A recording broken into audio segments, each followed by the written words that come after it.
Las sombras de Nathan Ketchum. Manolo Marinero. Le visitaban por la noche y le acosaban con sus carcajadas horribles, estridentes como aullidos. Un viejo hechicero le había contado que, a cada hombre, le persiguen las sombras de los que ha matado. Es igual que haga frío o calor. Tormenta no vienen, porque saben que él me deja acostarme en su cama. Pero cuando hay solo lluvia les debe molestar el ruido en las lápidas y viajan para donde estamos casi siempre. Ellos salen de sus tumbas por la noche. No les gusta ser vistos. Vienen a ver a mi abuelo, toman de la botella y charlan con él y se van. Nunca abren la puerta de mi habitación porque creen que me darían miedo. 2 o 3 no me lo darían. Sé que algunos como Trigger Flinty, como Chero Bowen vienen con forma, con su cuerpo más o menos estropeado. Chero le visita con su agujero negro en el corazón y los otros aparecen sin forma. Esos puede que sí me dieran miedo. No son invisibles del todo, pero no sé qué se ve de ellos. A veces le traen regalos. Otras le riñen o disputan, o le hacen reproches en voz baja, y abuelo les contesta gritando. En ocasiones se cita tanto, que ya no puede dormir o volver a dormir cuando se marchan. Chero Bowen era el papá del hombre que nos persigue.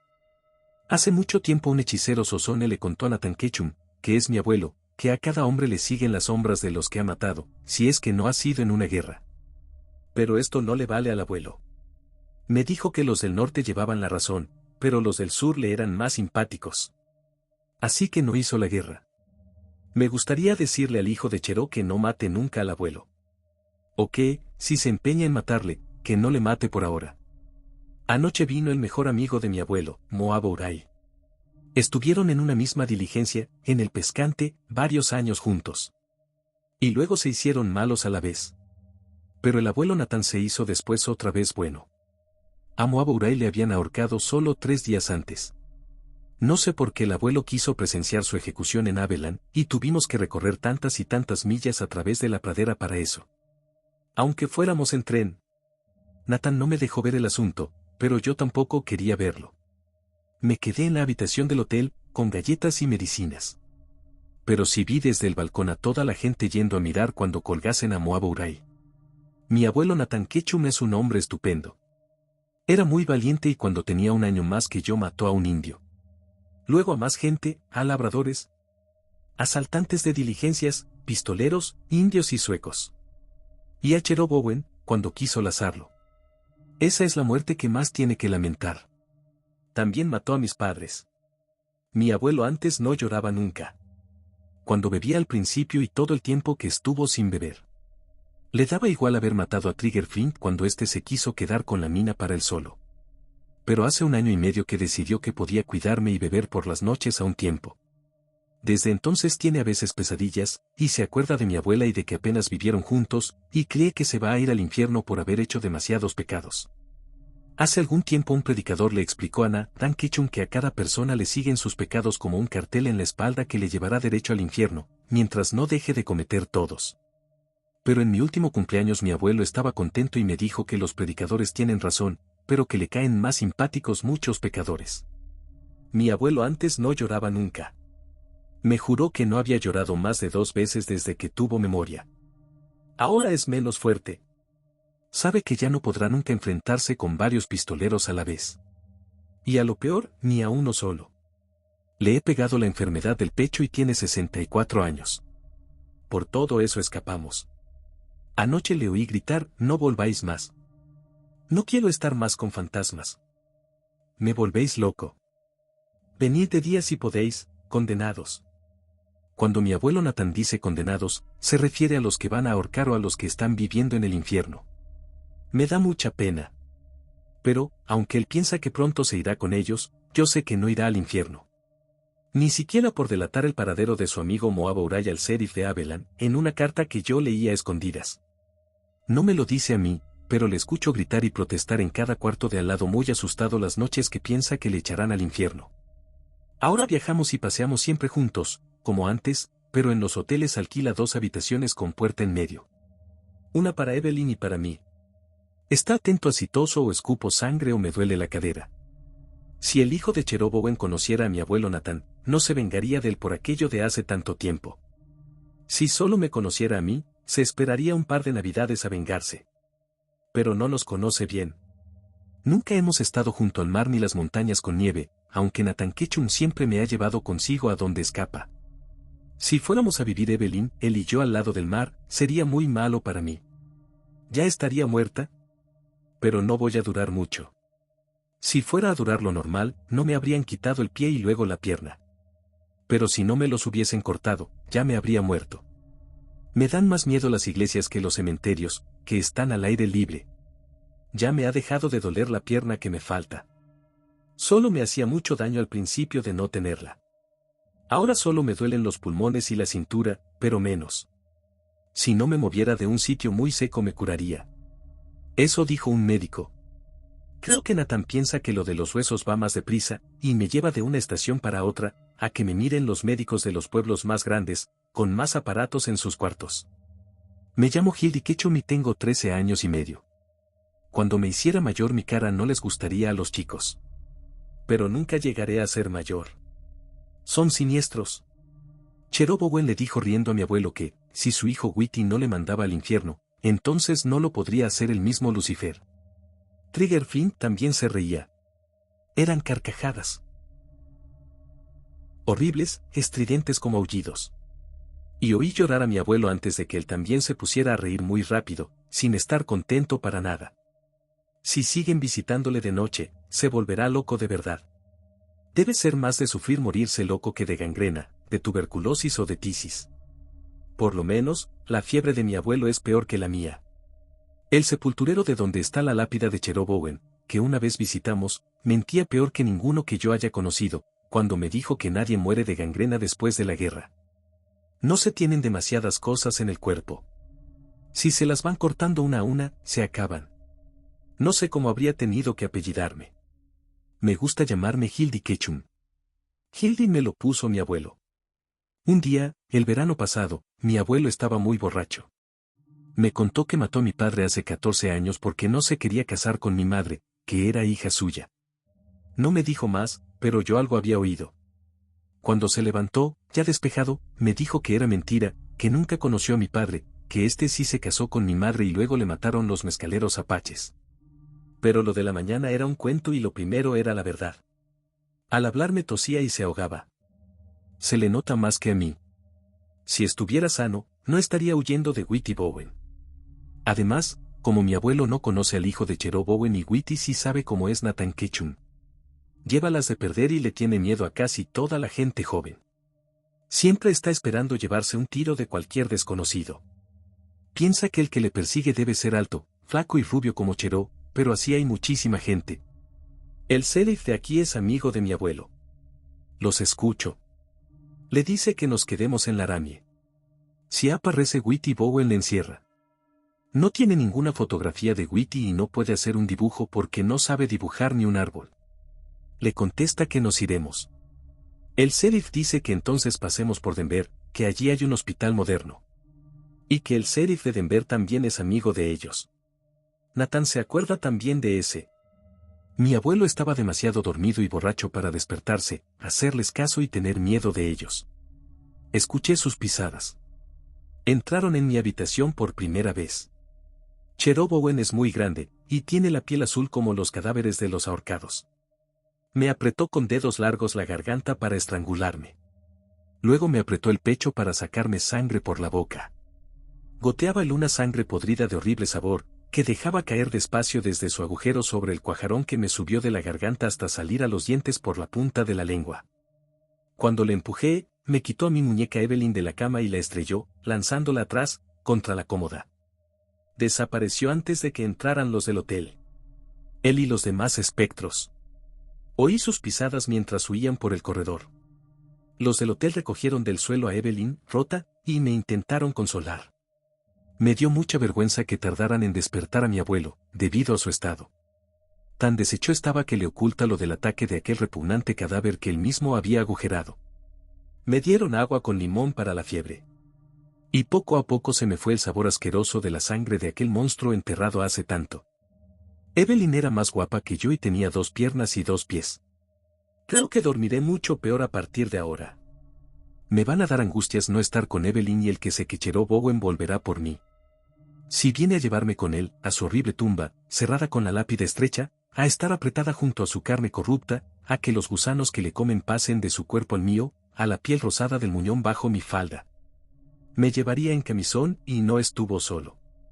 La cara de Trigger Flint se reía. Al espiar lo que me hacían. La misma de entonces, de la fotografía en la boca de la mina.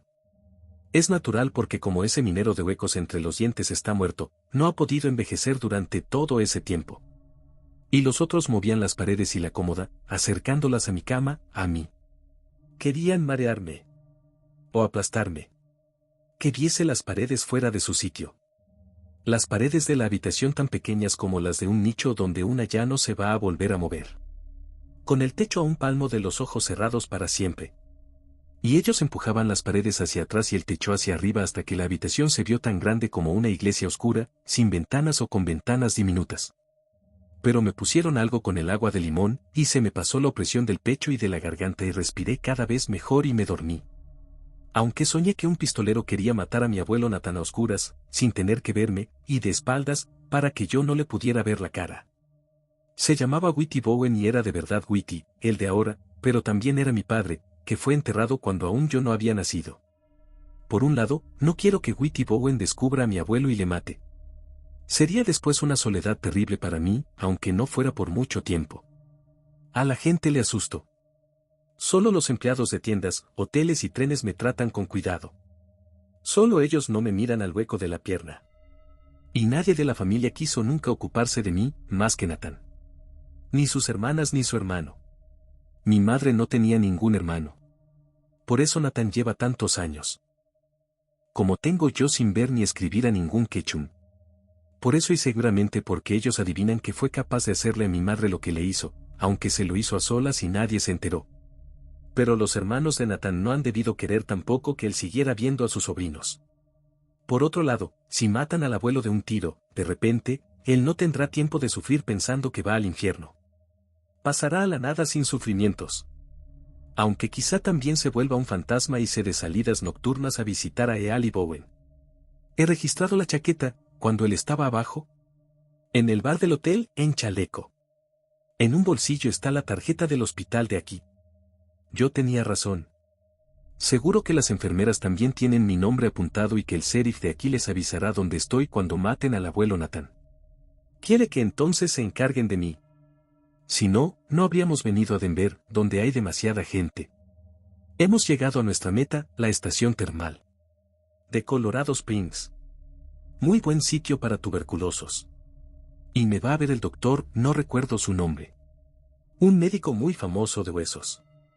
Desde el asalto de Chero Bowen, he pedido al abuelo que durmamos en la misma habitación. No hay ningún inconveniente. Me ha prometido un piano. Antes de que visitemos la consulta, porque sabe que, si me lo regala después, yo sospecharía él. Peor de los diagnósticos. Me mentirá de todos modos, diga lo que diga el doctor. Siempre quiere protegerme y que todo me resulte menos desagradable. Él perdió el respeto de los pistoleros desde que vivió continuamente con una nieta. Ha dejado de matar gente y de jugar como antes lo hacía. Y tiene una mina de plata. Un filón muy profundo por el que murió el codicioso Trigger Flint. Han visto a Whitey Bowen muy cerca de aquí, en Cripple Creek, por donde está la mina del abuelo. Echo de menos a Evelyn. Nathan Ketchum está muy nervioso. Me levantó la voz, solo para corregirme y precisar que tiene varias minas, no una sola. Me revela que, si mató a Chero Bowen, fue porque estaba arrastrando con un lazo a su amigo Moab Uray. Y este no se había atrevido a defenderse. Y luego, estando Moab fuera de la ley y en acción y contando solo 58 años, se negó a unirse al abuelo contra el vengativo Whitey. Enseguida me volvió a hablar del piano. Porque sé que no nos marcharemos de aquí por un tiempo, también sé que se pondrá a beber duro. O me quedaré sola. De improviso he descubierto que él me estaba estudiando la mirada. Creía que yo observaba cómo le tirita el pulso en los dedos. Sé que siente una constante presión, verdadero pánico, pero él se ha apresurado a decirme agresivamente que no le conozco. Que nadie se tomó la molestia de conocerle ni por dentro ni en superficie. Solo su irritación nerviosa ha impedido que se le saltaran las lágrimas. Ha dado un puñetazo en la mesa y ha gritado, «Malditos chulos Bowen». Luego, en voz baja, sin referirse a mí, Hildy. Whitey Bowen está en Colorado Springs. He regresado de un paseo con la telegrafista del hotel. Oímos disparos en una bocacalle polvorienta. Los hombres que fumaban o charlaban parados en los soportales de la calle principal se quedaron mirando a los recodos del callejón. Después de una pausa en que no se escucharon más balazos, todos entraron allí con paso ansioso, aunque medido. No pude evitar el pensar en Whitey Bowen. La telegrafista insistió en que no tiene nada de extraordinario un tiroteo fuera de la calle principal en Colorado Springs. En el porche del hotel escuché, pero Whitey es aún más audaz que Hickok. La telegrafista hizo que me subieran en brazos por la escalera, mientras ella me llevaba la muleta. Encuentro en estado ruinoso a Nathan Ketchum. Ha bebido más de lo necesario para no poder tenerse en pie ni salir de nuestras habitaciones. Tartamudea al hablarme del piano que me va a comprar. Oscurece. Enciendo el quinqué y el precioso candelabro de cobre. Figura un relieve de Diana cazadora. Nuda. Un desnudo bonito, perfecto. Abuelo me abraza y me hace por segunda vez la confesión. Mató a mi madre en mi tercera noche de vida. Con un disparo de rifle al corazón. Iba siguiendo a su hija Ethelvine para darle dinero y vivir con ella. La chimenea estaba encendida, pero Ethelvine no estaba en la granja. La sorprendió de noche, cuando regresaba de dejarme en medio del bosque. Se desploma sobre la colcha después de contarme que va a salir a la calle a por el hijo de Bowen. Quiero maldecirle y no puedo. La saca la medalla al valor de Bowen. Escupe en ella. Se ríe de la batalla de Rappahannock. Canta que ya no tiene amigos porque los ha matado. Tirita. Llevamos 2 días sin salir del hotel. Nos suben las comidas en una bandeja. Pero administro mis calmantes a Ketchum, mi padre. Paso el día levantándome el camisón ante el espejo. Perfecto. Cuando oigo pasos en el corredor, me coloco detrás de la puerta. Creo que viene. Debe ser él. No se usan muchas botas de tacón alto dentro del hotel. Las pisadas han llegado a la altura de nuestra puerta. Le dejo abrir la puerta entornada, husmear y dar 2 pasos adelante. Entonces cierro de golpe la puerta tras él. Ha tenido la reacción que yo calculaba. No ha podido evitar distraer una mirada de náusea sobre mi desnudez, sobre mi muñón. Al retroceder y retirar la cara cerrando los ojos le golpeo con la diana de cobre. Se tambalea. Me agarro con la izquierda a su ropa para sostenerme, mientras sigo golpeándole. Se dobla, cayendo de rodillas arrastrándome. Su Colt Peacemaker resbala por el suelo. Aplasto la cabeza del condenado Whitey Bowen.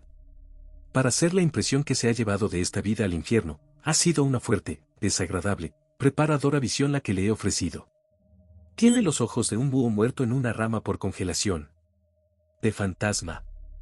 Que me visite cuantas veces guste, si se atreve. Estoy llorando hasta que oigo gruñir a Nathan Ketchum llamando a su esposa perdida, Hildy. Me incorporo y camino hacia él con mi muleta. Me siento al borde de la cama. No le puedo subir a ella. Pesa demasiado para mí. Está sentado en el suelo. Recita cuanto y que nítidamente recuerda la belleza de mi abuela. Recojo su cabeza en mi regazo de modelo especial. Acaricio sus cabellos blancos como la nieve recién caída. Él busca mi mano acariciadora con la barbilla. Yo no me muevo. Habla del piano. Yo observo que afortunadamente el entarimado está inclinado hacia adentro y hacia adentro repta lentamente, sin dirigirse al pasillo por debajo de la puerta, la odiosa sangre de un Bowen. En realidad, lo observo con bastante indiferencia. Nathan Ketchum deja de canturrear. Duerme. Me duelen los riñones en mi postura con el paso de las horas. Abuelo da un estertor. Gracias al azar, le tenía cogida una mano con una mía. Estaba con él cuando dejó de respirar. Ha muerto. Se me saltan las lágrimas. Ketchum, esa es mi sangre. Soy el último de ellos, de los que fueron buenos. Ketchum. Si digo la verdad, nunca me gustó como suena. Tengo que ser más valiente. Tengo frío. Se me ha dormido la pierna. Encuentro en la profundidad. Carlos Saiz y Doncha. La cosa que encontró en las recónditas cimas de aquella caverna, le ofrecía todo cuanto un ser humano puede esperar de la vida: riqueza, éxito, mujeres, longevidad. Había penetrado más que nunca en aquella inexplorada caverna, a profundidades hasta el momento jamás alcanzadas por él mismo, y probablemente por nadie más. Se hallaba en galerías donde el mismo aire sofocaba como si fuera ajeno a la suave atmósfera de la superficie. Él era un gran espeleólogo, y por eso mismo sabía hasta dónde podía llegar. Hizo una señal en la pared, a manera de signo de victoria, y se preparó a seguir la cuerda en dirección contraria, para salir a la superficie. Y fue entonces cuando vio la luz. La luminosidad de su propia linterna estuvo a punto de ahogarla, apenas si pudo advertirla con el rabillo del ojo. Pero se dio cuenta, y para estar aún más seguro, apagó la linterna por un momento.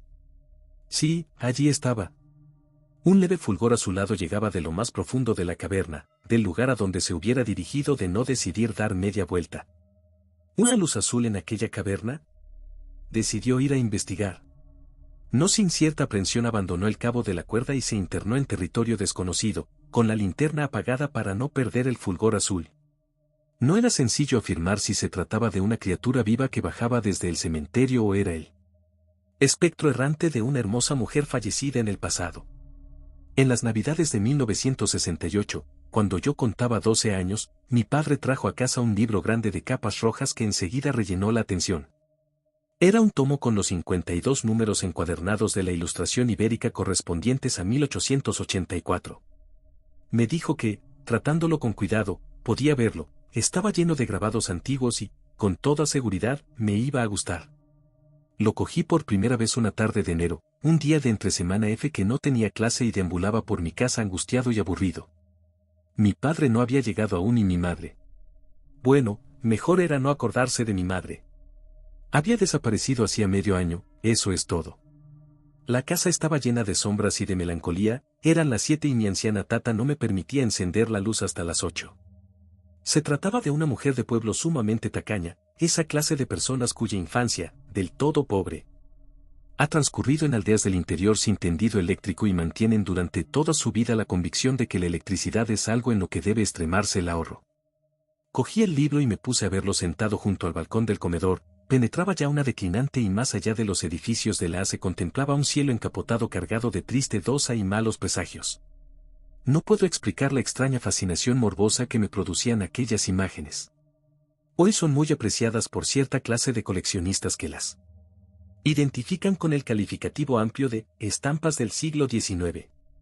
Fueron hechas por grabadores anónimos en las imprentas, y su técnica no deja de asombrar incluso a gentes profanas en cuestiones de estampación, un rayado minucioso y diestro sobre la plancha de cobre que da lugar, mediante la incisión de líneas más o menos gruesas, a una insólita gama de tonos que modelan las formas. Por esa época, sin embargo, lo que me llamaba vivamente la atención era otra cosa, el raro carácter de aquellos dibujos, muy chocante para un chico como yo, particularmente adepto a las historietas americanas. Los grabados, traspasados por el desconsuelo que en realidad tuvieron todas las representaciones románticas, me deparaban un vago temor. El insidioso ambiente de todas las escenas suponía para mí un acercamiento a los más arraigados terrores de mi infancia.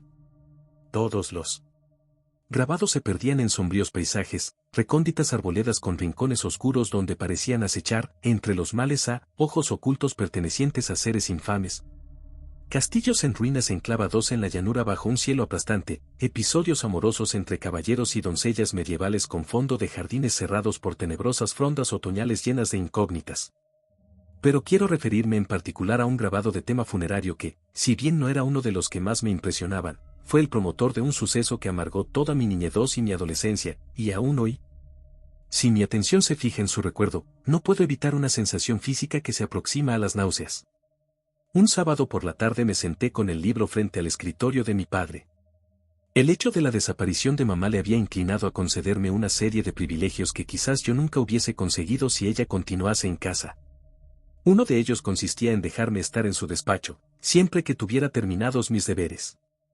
Era una salita confortable y tibia, llena de libros bien encuadernados y con una lamparita de mesa provista de cierta tulipa verde que proporcionaba a la estancia una iluminación tenue, a la vez extraña e íntima. Había estado hojeando el libro durante un buen rato, sumergido en una suerte de sueño melancólico, cuando, al volver una de las páginas amarillentas, vi el grabado a que me he referido. se impone describirlo. Bajo los celajes opresivos de un anochecer tormentoso, en segundo término y sobre un pequeño promontorio, se alzaban las tapias de un cementerio rural situado en un angustioso paisaje estepario. Una puerta ojival se abría oscura en el centro del muro y sobre el arco se leía la inscripción latina Memento Mori. Desde esa puerta descendía hasta un plano más próximo un sendero pedregoso y estrecho bordeado por arbustos secos, y en medio del camino destacaba la imagen enigmática de una dama. El grabador no había acertado a dotar del adecuado movimiento a este personaje que, pese a mostrarse avanzando un pie sobre el abrupto sendero, daba la impresión de permanecer congelado en un momento de su acción. Iba vestida a la manera florentina y en su cabeza, tocada con un pañuelo blanco y ligeramente inclinada hacia la izquierda, llamaban la atención unas profundas ojeras y una intensa expresión de angustia. Sus manos delicadas adoptaban un gesto amanerado delante del cuerpo, en una actitud con la que parecía llamar o acoger a un hipotético personaje situado fuera de la imagen. Descendía del cementerio, y era posible imaginar que regresaba de visitar la tumba de algún difunto especialmente amado. Su soledad, en medio de la estepa inhóspita, resultaba estremecedora, pero el final de la partida. José León Cano. Muertes violentas, atroces y espantosos sucesos habían tenido lugar, año tras año, en el interior de aquel palacio gótico que, 5 siglos después, abría sus puertas para servir de escenario de la más enconada partida de ajedrez. Una partida sin tregua, en la que no se aceptaba hacer tablas, una partida a muerte. Quien tuviera abiertos los ojos del alma, estaba claro que allí había una fuerza capaz de hacer sangrar a las paredes y despertar a las sierpes de la angustia. Una fuerza que servía de sustento a las bajas pasiones, a la vez que se alimentaba de ellas. Los que eran capaces de experimentar su presencia, la sentían como una música abyecta que solo pudiera escucharse a través del sobrecogimiento del corazón, y aquel atardecer la fuerza hacía resonar en el pecho de los sensitivos, la más espantosa de sus melodías. Caía la lluvia, con la tarde, en los ámbitos estrechos del claustro. El suelo del jardín, de leprosa oscuridad, se dejaba empapar con la pasividad de quien hubiera recuperado demasiado tarde el amor de su vida, pues ya nada podía fructificar en él. Pero el ligero temblor de los secos ramajes, la desacostumbrada avidez con que el agua era absorbida, podía crear la ilusión de que alguna odiosa turba de seres sin forma ni volumen recogiera la vida contenida en el agua para crecer cada vez más profundamente hacia abajo. Como si fuera consciente de su lenta derrota,